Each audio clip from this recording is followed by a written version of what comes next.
এই সিয়ামের আরো একটি শিক্ষণীয় বিষয় হচ্ছে, এই সিয়াম আমাদেরকে সংযমী বানায়, রেস্ট্রেইনড বানায়। আমরা চাইলেই রোজা পালন করা অবস্থায় যা মনে চায় তা করতে পারি না।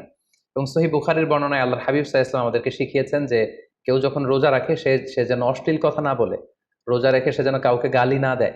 এমনকি কেউ যদি তাকে গালি দেয় অথবা কেউ যদি তার তার সাথে ঝগড়া লাগতে আসে, সে যেন বলে ইন্নী ইমরুউন সাইম, অর্থাৎ আম ফাস্টিং, আমি রোজাদার, আমি রোজা পালন করছি। রোজা পালন করা অবস্থায় আমার পক্ষে অশ্লীল কথা বলা, ঝগড়া করা, কোনো বাক বিতণ্ডায় জড়ানো সম্ভব না। তার মানে এই সিয়াম পালনের মধ্যে দিয়ে সংযম যে ব্যাপারটা, এই ব্যাপারটা আমাদের আয়ত্তে চলে আসে। আমরা এই সিয়াম পালনের মধ্যে দিয়ে সংযমী হয়ে উঠি।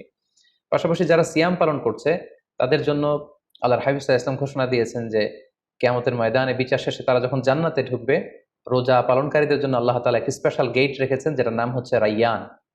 এবং এই রাইয়ান গেট দিয়ে রোজাদাররা ছাড়া কেউ প্রবেশ করতে পারবে না। সুবহানাল্লাহি বিহামদি। আর একবার এই রাইয়ান দরজা দিয়ে যে ব্যক্তি ঢোকার সুযোগ পাবে জান্নাতে, he will never be thirsty again. সে কখনো আর তৃষ্ণার্ত হবে না, চিরকালের জন্য তার গলা থেকে তৃষ্ণা হারিয়ে যাবে। পাশাপাশি আল্লাহ তাআলা ইরশাদ করছেন যে সব আমলগুলোকে সওয়াব বাড়ানো হয় এবং সওয়াবের প্রতিদান বান্দাদেরকে দেয়া হয়, কিন্তু এই সিয়ামের ব্যাপারটা ভিন্ন। এর প্রতিদান আমি আল্লাহ নিজ হাতে দেব। আরেক বর্ণনা এসেছে এই সিয়ামের প্রতিদান আমি নিজেই। আমরা যদি একটু খেয়াল করে দেখি যে রমাদানুল মুবারকে আমরা যত নেক আমল করছি বা সৎকর্ম করছি, এগুলোর সওয়াবগুলোকে কিন্তু জ্যামিতিক হারে বাড়ানো হয়। দ্য রিওয়ার্ডস অফ আমাল is multiplied in this blessed month of Ramadan. এ মাসে আমরা একটা নফল ইবাদত করলে সেটা ফরজের সমান সওয়াব দেওয়া হচ্ছে।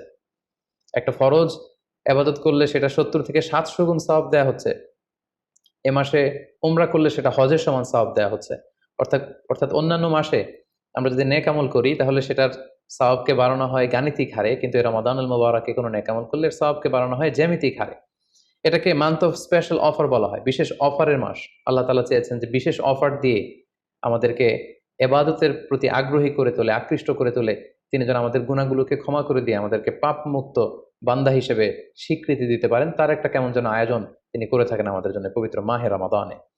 এবং এই রমাদানুল মুবারকের প্রতিটি রাতে আল্লাহ তাআলার পক্ষ থেকে একজন বিশেষ আহ্বানকারী ফেরেশতা তারা ডাকতে থাকে আর বলতে থাকে, ইয়া বাগিয়াল খায়রি আকবিল, হে কল্যাণের অভিযাত্রী, হে কল্যাণের পথের যাত্রী, আকবিল, প্রসিড, গো অন, আরো সামনে যাও, আরো নেক কাজ করো, আরো ভালো কাজ করো। ইয়া বাগিয়াশ শাররি আকসির, হে পাপের পথের যাত্রী, আকসির, স্টপ, থেমে যাও, অনেক হয়েছে, আর না, আর অন্যায়ের দিকে ধাবিত হয়েও না। এটা প্রতি রাতেই, রমাদানের প্রতিটি রাতেই এই আহ্বান করা হয় যে হে কল্যাণের পথের যাত্রী, ভালো কাজ করতে থাকো। হে অকল্যাণের পথের যাত্রী, এখনই থেমে যাও, আর সামনের দিকে আগ বাড়িও না। এবং এই বরকতপূর্ণ মাস পেয়েও যারা আল্লাহ তাআলার ক্ষমা পায়নি, রাসূল সাল্লাল্লাহু আলাইহি ওয়াসাল্লাম তাদের জন্য ভয়ঙ্কর ওয়ার্নিং দিয়েছেন, হুঁশিয়ারি দিয়েছেন, গভীর হুঁশিয়ারি তিনি বর্ণনা করেছেন। মসজিদে নববীতে আল্লাহ রাসূল সাল্লাল্লাহু আলাইহি ওয়াসাল্লাম একবার মিম্বারের প্রথম ধাপে পা রেখে বললেন আমিন, দ্বিতীয় ধাপে পা রেখে বললেন আমিন, তৃতীয় ধাপেও পা রেখে বললেন আমিন। সাহাবারা জিজ্ঞেস করলেন, ইয়া রাসূলুল্লাহ, তিনবার কেন আমিন বললেন? আমরা তো বুঝতে পারলাম না।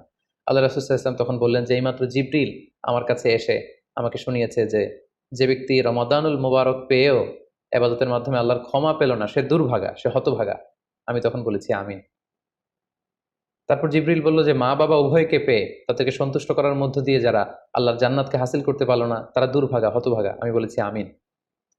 তৃতীয় পর্যায়ে জিব্রাইল বলেছে যে হে নবী, আপনার নাম শুনবার পরেও যে আপনার উপর দুরূদ পাঠালো না, অর্থাৎ সাল্লাল্লাহু আলাইহি ওয়াসাল্লাম বলল না, সে দুর্ভাগা, সে হতভাগা। তখন আমি বলেছি আমিন।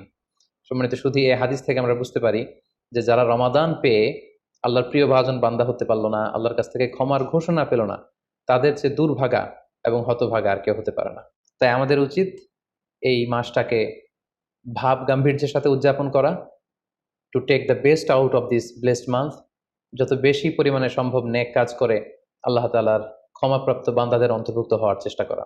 আমরা যদি এই মাসকে উদযাপনের জন্য এখন থেকে একটা প্ল্যান করি বা প্রোগ্রাম করি এবং সেটার আলোকে যদি পুরো মাসটি আমরা পরিচালনা করবার চেষ্টা করি, তাহলে আশা করি খুবই ফ্রুটফুল ওয়েতে এই যে অফার দেওয়া হয়েছে, স্পেশাল অফার, এই অফারগুলোকে আমরা কাজে লাগাতে পারবো এবং বেশি বেশি ইবাদত করে আল্লাহ তাআলার প্রিয় ভাজনদের অন্তর্ভুক্ত হতে পারবো।